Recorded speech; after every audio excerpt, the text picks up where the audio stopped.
What's up, ladies and gentlemen, Cindy Apple here. Now, in this specific video, I'm going to speak about ways to re-establish mutual attraction with your ex. If you've watched any of my previous videos here on YouTube, then you'll know that this is incredibly critical to winning him or her back. You can't easily convince your ex to accept you back with words alone. In reality, that nearly usually makes things worse. Whatever you do, do not try to talk your way back into your ex's heart, since that's a recipe for disaster. No amount of logic and reasoning is going to convince your ex that they should give your relationship another chance. Instead, you have to tap into their emotions and essentially make your ex fall back in love with you, so that they will reject logic and give in to their feelings. That's how you restore a relationship, because there truly isn't any other method to get your ex back. Of course, the issue now is, how can you get your ex to fall back in love with you?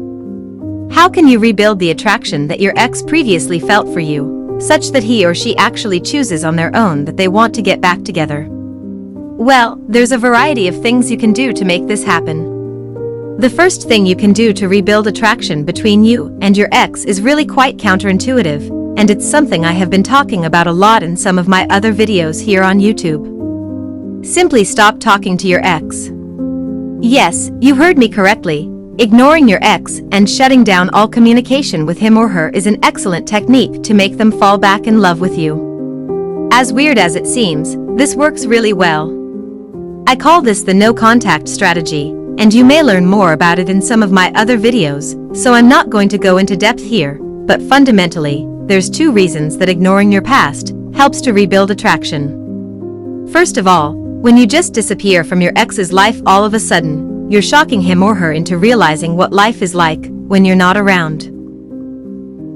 This might sometimes be enough to have your ex plead with you to accept him or her back.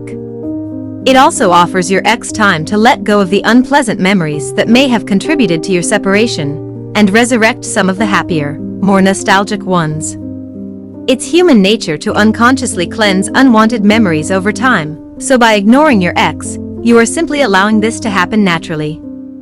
The outcome is that your ex will start to forget about the significance of the unpleasant aspects of your relationship that lead to the breakup, and focus more on the wonderful times you enjoyed together. Lastly, this strategy also taps into another element of human nature, which is the desire to want something you can't have.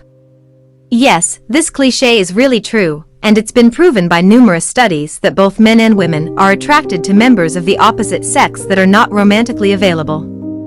So, by disappearing from your ex's life, you are making yourself appear less available, which helps to subconsciously make your ex more attracted to you. This by itself isn't going to save your relationship, but it's still a good tactics and further boosts the efficiency of the no-contact strategy. This also links into another attraction-building approach that also takes advantage of human nature. Have you ever heard of the term preselection? If not, it's a really straightforward concept. Essentially, humans are hardwired to be more attracted to someone if that person is also being sought by other people.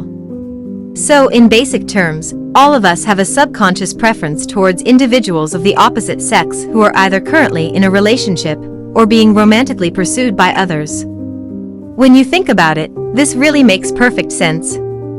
If I've had 15 handsome men chasing me around pleading for my phone number or asking me out on a date, then it's only natural to conclude that I must be a wonderful lady, right?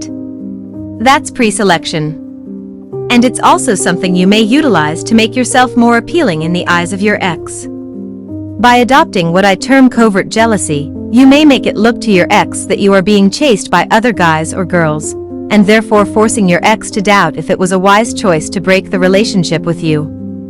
Now, you can't simply pick up the phone and call your ex to inform them that you went out on a date last night. Trust me, it will end horribly.